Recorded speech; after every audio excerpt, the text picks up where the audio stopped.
नमस्कार दोस्तों, मेरा नाम है विमल सिंह। बालाजी स्टडी अड्डा में आपका स्वागत है। बीटीसी डीएलएड थर्ड सेमेस्टर का जो है वो आज यानी कि 2 नवंबर 2020 को जो है वो पेपर था और पेपर आपका पहला वाला था जो आपका है शैक्षिक मूल्यांकन, क्रियात्मक शोध और नवाचार। तो मैं शॉर्ट में शैक्षिक जो है यहाँ पर लिख देता हूँ। तो आज इसका जो पेपर हुआ था इसका सॉल्यूशन हम आज देखेंगे। तो जितने भी लोग थर्ड सेमेस्टर से संबंधित हो सभी के साथ वीडियो को शेयर कर दीजिएगा ताकि अधिक से अधिक लोगों तक वीडियो पहुंच सके। तो सबसे पहला प्रश्न था, 15 बहुविकल्पी कुल आते हैं। तो पहला बहुविकल्पी था आपका कि आगरे का ताजमहल जो है वो किसने बनवाया था और ये किस प्रकार का प्रश्न है। तो चार ऑप्शन दिए गए थे आपको, स्मृति संबंधी, तर्क संबंधी, पूरक प्रश्न या विचारों उत्तेजन। अब देखिए यहाँ पर कंफ्यूजन किसमें हो सकती है। तो सबसे पहले अगर बात करें आपका विचारों उत्तेजन के संदर्भ में, तो विचारों उत्तेजन की अगर बात करें तो आप कहेंगे कि जो प्रश्न आपके दिमाग में अलग अलग तरीके से सोचने के लिए आपको प्रेरित करे। मैं आपसे कहूं महात्मा गांधी जी के बारे में बताइए तो कोई व्यक्ति कुछ और बताएगा, कोई कुछ और बताएगा। तो जब विचारों में उत्तेजना उत्पन्न हो तब उस टाइप के जो प्रश्न होते हैं वो आपके होते हैं विचार उत्तेजन में। तो इसमें तो ऐसा नहीं है पर्टिकुलर आप एक आंसर दे रहे हैं। तर्क संबंधी में क्या होता है, जब मैं कोई चीज बताऊं कि ये चीज है, अब इसमें ऐसा ऐसा देखिए, कोई तर्क की बात की जाए, कोई नंबर दिया है, पजल है, इस टाइप के जो प्रश्न होते हैं वो आपके तर्क संबंधी में आता है, वो भी ये नहीं है। दो ऑप्शन बचेंगे, स्मृति संबंधी और पूरक प्रश्न। स्मृति संबंधी यहां पर आपको लग सकता है क्योंकि आगरा का ताजमहल एक स्मृति से संबंधित है, पर स्मृति संबंधी प्रश्न का कोई प्रकार ही नहीं होता है। मैंने पूरी लिस्ट आपको फास्ट रिवीजन में दिखाई थी, मैं उसमें आपको पूरक प्रश्न दिखा देता हूं। ये देखिए पूर्ति प्रश्न आपका जो है ये है और इसी के बारे में आप पढ़िए, आपको आंसर मिल जाएगा कि इस प्रकार के जो प्रश्न है उसमें किसी सीखे हुए तथ्य का पुनः स्मरण करके उत्तर किया जाता है। यानी कि आपने पूछा आपने कि आगरा का ताजमहल किसने बनवाया था, तो आपने पहले कभी रटा होगा, फिर आपने क्या किया, उसे याद किया। लिखा है ना कि किसी सीखे हुए तथ्य का पुनः स्मरण करके उत्तर दिया जाता है। इसमें विद्यार्थी की धारणा शक्ति का मापन होता है। इसकी रचना बहुत सरल होती है और ये केवल और केवल रटने पर जोर देता है। तो यहाँ रटाने की तो बात की जा रही है प्रश्न में कि भैया आगरे का ताजमहल किसने बनवाया, तो रट के ही तो आप बैठे हैं। तो आप क्या कहेंगे, पूर्ति प्रश्न ही आपका ये पूरक प्रश्न है। यही आपका बिल्कुल जो है वो सही हो जाएगा। फास्ट रिवीजन वाली वीडियो में मैंने आपको ये पूरा चार्ट दिखाया था, यदि आपने याद होगा तो आप बिल्कुल गलत नहीं करके आएंगे। मैंने आपको बताया था कि ये चार्ट एकदम रट लीजिएगा, एक प्रश्न यहाँ से 100% आता है। एक वीडियो में पूरा कोर्स मैंने शैक्षिक मूल्यांकन का भी कराया था और सभी सब्जेक्ट का ही करा दिया है। नहीं देखा है तो अन्य सब्जेक्ट जो आने वाले पेपर उनको देख लीजिएगा। देखते हैं हमारा दूसरा बहुविकल्पी है। ब्लूम जो है उसके अनुसार कितने सोपान पक्ष की चर्चा जो है वो की गई है, 3, 2, 5 या 6। तो चार ऑप्शन में से कौन सा सही होगा, आप कहेंगे ब्लूम के अनुसार जो सोपान या पक्ष की चर्चा की गई थी वो कुल 3 पक्षों की चर्चा की गई थी। और वो मैंने भी फास्ट रिवीजन में आपको ये बताया था। एक था आपका ज्ञानात्मक जिसे हम संज्ञानात्मक के नाम से जानते हैं, दूसरा था आपका भावात्मक पक्ष और तीसरा था आपका कौशलात्मक पक्ष। प्रश्न में एक चीज का ध्यान दीजिए कि यदि यहाँ पर पक्ष ना लिखा होता तब आपका आंसर जो है वो 6 सही होता, जब ना लिखा होता, क्योंकि जो ब्लूम का वर्गीकरण था उसके अंतर्गत इन्होंने जो संज्ञानात्मक या जिसको हम ज्ञानात्मक पक्ष के नाम से भी जानते हैं इसके अंतर्गत कुल 6 जो है वो बिंदु बताए हैं।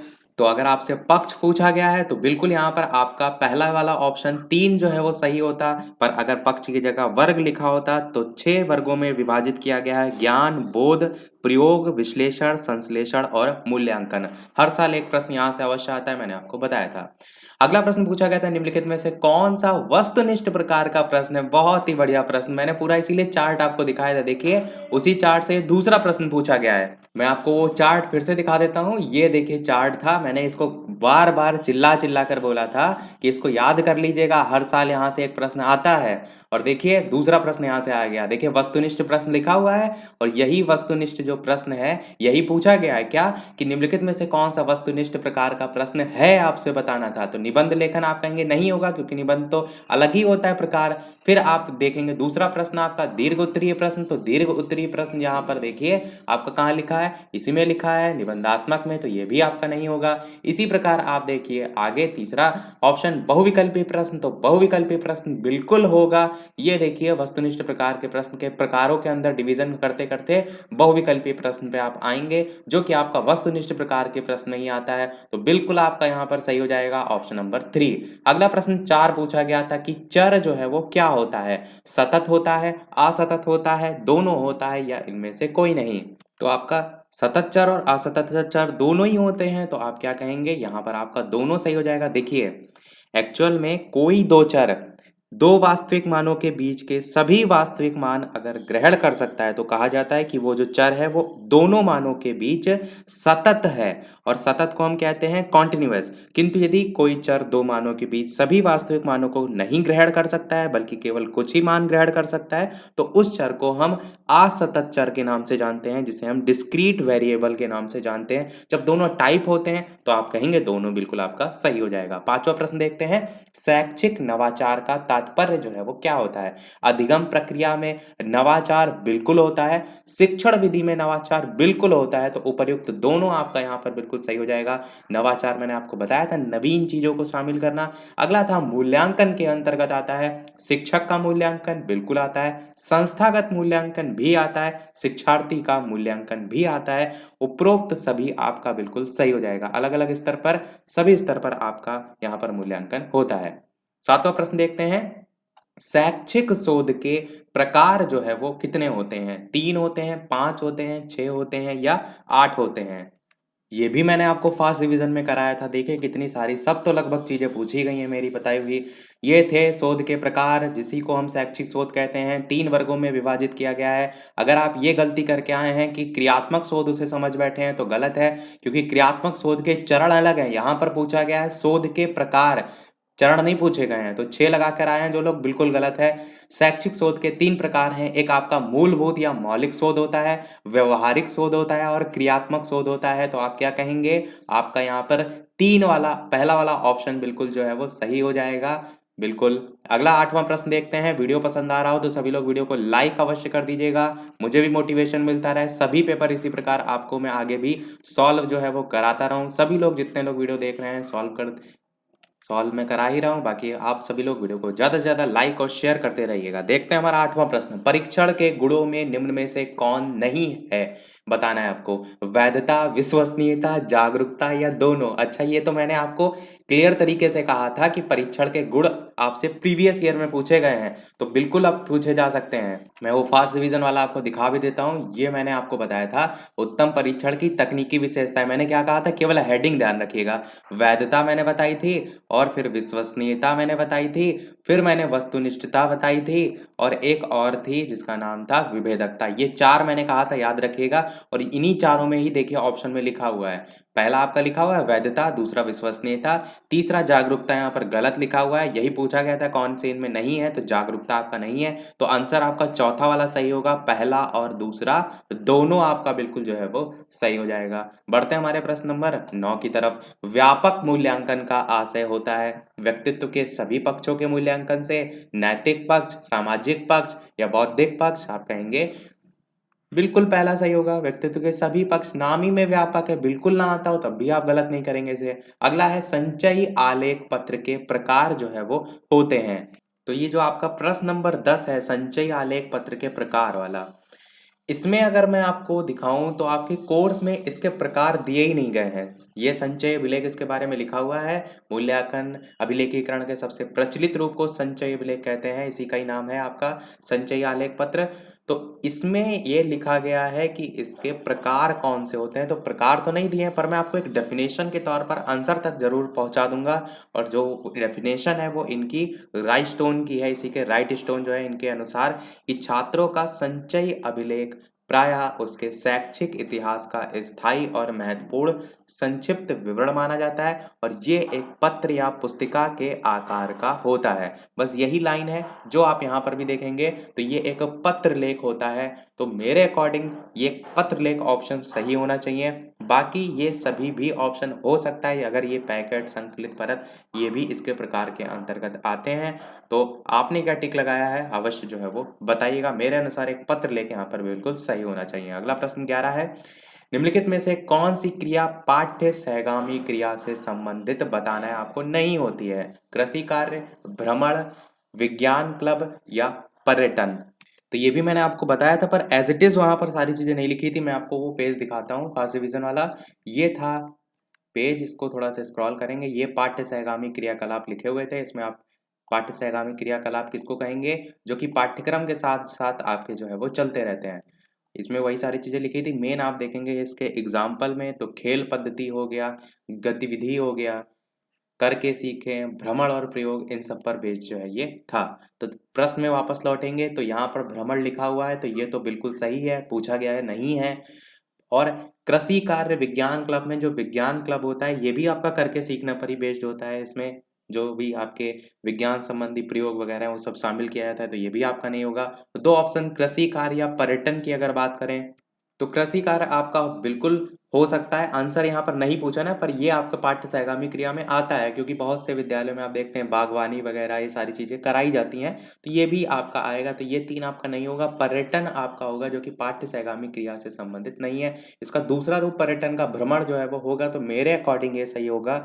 बाकी जो आंसर है ऑफिशियल वो आने के बाद ही सारी चीजें आपको क्लियर होंगी। अगला है, क्रियात्मक शोध का संपादन कितने चरणों में जो है वो होता है। तो इसमें आंसर आपको 4, 9, 6, 8 में 6 और 8 अलग अलग जगह देखने को आपको मिलता है। पर आप किसको टिक करेंगे, मैंने क्या कहा था, 6 को टिक करेंगे। क्यों? क्योंकि एससीईआरटी जो ऑफिशियल आपकी पीडीएफ है उसमें भी आपका 6 दे रखा है, और फास्ट रिवीजन मैंने पूरा एससीईआरटी की इसीलिए पीडीएफ से कराया था। मैंने इसीलिए कहा था 6 याद कर लीजिएगा। पहला होता है समस्या की पहचान करना क्रियात्मक शोध में, दूसरा होता है समस्या चुनने के कारण, तीसरा होता है आपका क्रियात्मक परिकल्पना, चौथा होता है आपका कार्य विधि, पांचवा होता है आपका प्रदत्त विश्लेषण, और छठा और आखिरी आपका हो जाएगा निष्कर्ष। तो ये आपके जब इसमें ही दे रखे हैं, यही आपके ऑफिशियल बुक भी है, पीडीएफ भी है, तो आपका डेफिनेटली यहीं से सही मेरे ख्याल से माना जाना चाहिए। बाकी कहीं कहीं आपको पवन वगैरह में या राजन में 8 भी दिया देखने को मिलता है, और वैसे भी पवन राजन आप जानते हैं कितनी गलत होती है, तो मैं उसको बिल्कुल भी प्रेफर जो है वो नहीं करूंगा। यहाँ पर मेरे अनुसार 6 जो है वो सही हो जाएगा। देखते हैं हमारा अगला प्रश्न 13, अनुसंधान के कार्य क्या होते हैं। तो 4 ऑप्शन है यहाँ पर। सिद्धांत का निर्माण करना अनुसंधान के अंतर्गत होता है आपका, सिद्धांत का अनुप्रयोग भी होता है, नवाचार भी होता है, तो उपरोक्त सभी आपका यहाँ पर बिल्कुल सही हो जाएगा। अगला है, क्रियात्मक शोध का मूल आधार क्या होता है। ये मैंने आपको बहुविकल्पी में बताया था, समस्या हमारी और हल भी हमारा, ये मैंने आपको फास्ट रिवीजन और बहुविकल्पी दोनों में बताया था। अगला और लास्ट बहुविकल्पी देखते हैं, निम्नलिखित में से किसके द्वारा यह पता चलता है कि बच्चे ने अभी तक कितना ज्ञान और कौशल अर्जित किया है। और सभी लोग, जो भी लोग पेपर दे रहे हैं, अपना पेपर जो है पीडीएफ या फोटो किसी भी फॉर्म में आप मुझे बालाजी स्टडी अड्डा फेसबुक पर सर्च करके वहां भेज सकते हैं, और टेलीग्राम पे मैंने एक नंबर भेज दिया था उस पर भी भेज सकते हैं। तो जल्दी से जल्दी भेज दीजिएगा, ताकि आपका पेपर सबसे पहले सॉल्यूशन जो है वो कराया जा सके। तो 4 ऑप्शन है, नियंत्रक, संकेतक, मापक या केंद्रक करके लिखा है। तो ऑप्शन के अकॉर्डिंग आपका मापक ही जो है वो सही होगा। किसके द्वारा पता चलता है बच्चों ने अभी तक कितना ज्ञान और कौशल अर्जित किया, तो मापक का मूल्यांकन आपका मेन पहला चैप्टर ही है मापन मूल्यांकन, तो जाहिर सी बात है नहीं भी आ रहा है तो आप इसे टिक कर सकते हैं। तो टोटल 15 में से कितने बहुविकल्पी सही आपके रहे, सभी लोग कमेंट सेक्शन में अवश्य जो है वो बताइएगा। ये प्रश्न यहाँ तक रिपीट हैं, और यहाँ से आपके अति लघु उत्तरीय प्रश्न जो है वो स्टार्ट हैं। सभी लोग अवश्य अपना स्कोर बताइएगा, ओवरऑल कैसा क्या पेपर रहा, आपका क्या अनुभव रहा, सारी चीजें। 16 प्रश्न देखते हैं अति लघु। तो जो मैंने बेसिक आपको मूल्यांकन की प्रविधि या प्रकार बताए थे वो आप इसमें लिख सकते हैं। एक आपका परिमाणात्मक मूल्यांकन बताया था, एक गुणात्मक मूल्यांकन बताया था मैंने। मापक मूल्यांकन के इसीलिए प्रकार अलग अलग जो है वो बता दिए थे। परिमाणात्मक मूल्यांकन के भी 3 प्रकार होते हैं, मौखिक परीक्षा, लिखित परीक्षा और प्रायोगिक परीक्षा। उतना डिटेल में आप चाहें तो उसको भी लिख सकते थे, पर अति लघु में आया था 1 नंबर में, तो आप डायरेक्ट नाम भी लिख देते काफी था। अगला एक, अच्छे परीक्षण के 2 गुण आप आसानी से लिख सकते हैं। तो प्रतिपादक के रूप में समाज मिति विधि जो है उनको जे एल मोरेनो को जो है वो जाना जाता है, जे एल मोरेनो। तो विकास किसने किया उसमें इनका नाम आप लिख सकते हैं। अगला देखते हैं, शिक्षण प्रक्रिया का विश्लेषण कितनी अवस्थाओं में जो है वो किया जाता है। शिक्षण प्रक्रिया की बात की जा रही है, इसका विश्लेषण कितनी अवस्थाओं में। तो देखिए, जो पूरी शिक्षण प्रक्रिया होती है तो वो तो आपका 2 ही डिवीजन होते हैं। एक आपका होता है जिसे हम संरचनात्मक मूल्यांकन या रचनात्मक मूल्यांकन के नाम से जानते हैं, और दूसरा आपका होता है जिसे हम योगात्मक मूल्यांकन या आकलित मूल्यांकन के नाम से जानते हैं। वही आपका होता है, आपके कोर्स में भी वही है, तो वही यहाँ पर पूछा गया हो। अगला है, विद्यालय में क्लब, ये उद्देश्य वगैरह तो आप लिख ही सकते हैं, इन सब चीज़ों को यहाँ पर बताने की कोई आवश्यकता नहीं है। मैं क्वेश्चन ही पढ़ देता हूँ। मूल्यांकन प्रक्रिया में अनुप्रयोग का अर्थ लिखिए, क्रियात्मक अनुसंधान क्यों आवश्यक है, कोई कारण लिखिए, मूल्यांकन के संज्ञानात्मक पक्ष से संबंधित कोई एक बिंदु लिखिए, मूल्यांकन मापन में अंतर लिखिए, परीक्षण किसे कहते हैं, ये तो मैंने पूरा डिफरेंस आपको बताया था। मौखिक परीक्षा के गुण दोष, मैंने कहा था ना कि परीक्षा के गुण दोष पूछे जाते हैं और वो भी जो पेपर बनाया जाता है उसमें किन-किन विशेष चीज़ों का ध्यान रखना पड़ता है। दक्षता आधारित मूल्यांकन तो मैंने बोल के एक-एक लाइन बताई थी आपको कि जो शिक्षार्थी होते हैं उनकी दक्षता पर आधारित न्यूनतम अधिगम आकलन। इसमें जो शिक्षार्थी हैं उनकी दक्षता और जो ग्राह्यता है उनको सुनिश्चित किया जाता है। एग्ज़ाम्पल भी मैंने आपको बताया था, जैसे प्राथमिक स्तर की जो कक्षा होती है उसमें छात्रों को 1 से 100 तक की गिनती जो होती हैं उनका अभ्यास कराते हैं। तो उनमें देखी जाती हैं कौन-कौन सी दक्षताएँ देखी जा सकती हैं। जैसे संख्याओं की पहचान करना, संख्याओं को लिखना, संख्याओं की धारणा, संख्याओं को लिखने का निश्चित क्रम है कि नहीं, तो ये मैंने पूरा आपको बताया था। अगला प्रश्न था, परीक्षण निर्माण के अंतिम चरण को संक्षेप में बताइए। ये सारी थ्योरी है आपकी। शिक्षण अधिगम सुधार हेतु स्थानीय समुदाय की भूमिका, शैक्षिक प्रशासन में मूल्यांकन का महत्व, तो ये सब आप चीजें लिख सकते हैं। लघु उत्तरीय प्रश्न में देख लीजिए कौन कौन से प्रश्न आए थे। अच्छे परीक्षण के गुण, अवलोकन विधि के अनुप्रयोग, योजना निर्माण के चरण, शैक्षिक अनुसंधान के चरण, सामूहिक सहभागिता के जो है वो लक्षण, शिक्षण अधिगम जो है उसमें मूल्यांकन का अर्थ। इसके अलावा एनेक्टोडोटल रिकॉर्ड्स क्या है ये संक्षेप में लिखिए। ये प्रश्न आपका बढ़िया रखा गया था। एनेक्डोटल रिकॉर्ड्स जो है हम इसी को हिंदी में उपाख्यानात्मक के नाम से जानते हैं। और होता क्या है, तो जो स्कूल का जैसे कोई प्रकार का प्रबंधन है, देख-रेख है, तो उसके लिए पूरी जो जानकारी होती है वो आप जानते हैं संकलित की जाती है, इकट्ठा रखी जाती है। तो सभी स्कूलों के लिए दस्तावेज जो होते हैं उसके संदर्भ में अगर बात करें तो विभिन्न रूप और फाइल उनके लिए स्कूलों में रखी जाती हैं। और एक शिक्षक के रूप में स्कूल प्रशासन के आवश्यक जो अभिलेख हैं उनका ज्ञान जो है वो होना चाहिए। और ऐसे सभी जो वास्तविक आंकड़े होते हैं उनका जो रिकॉर्ड होता है उसको इस नाम से जो है वो जाना जाता है। तो आपका जो अभिलेखीकरण वाला कोर्स में चैप्टर था वहां से ये प्रश्न जो है वो पूछा गया था। 38 प्रश्न है, क्रियात्मक अनुसंधान, परंपरागत अनुसंधान में अंतर, शैक्षिक नवाचार की आवश्यकता और महत्व, पाठ्य सहगामी जो क्रियाएं हैं उसमें प्रधानाचार्य और शिक्षक की भूमिका जो है इसको स्पष्ट कीजिए। तो सभी मैंने प्रश्न आपको दिखा दिए। ओवरऑल कैसा आपका क्या पेपर रहा और मैंने जितनी सारी चीज़ें बताई उसमें से कितनी क्या सही रही, अपना आंसर वीडियो के मेन कमेंट में यानी कि अपना जो स्कोर है वो वीडियो के मेन कमेंट में टाइप करके अवश्य बताइएगा। सभी के साथ वीडियो को शेयर अवश्य कर दीजिएगा ताकि सभी तक वीडियो पहुंच सके। साथ ही साथ वीडियो पसंद आया हो तो सभी लोग, जितने भी लोग देख रहे हैं, आपके लिए यहाँ पर इतनी सारी मेहनत दिन रात की जा रही है तो एक लाइक तो आपका वीडियो पर बनता ही है। तो मिलते हैं अगले वीडियो में नए टॉपिक के साथ। तब तक के लिए नमस्कार। Thank you for watching.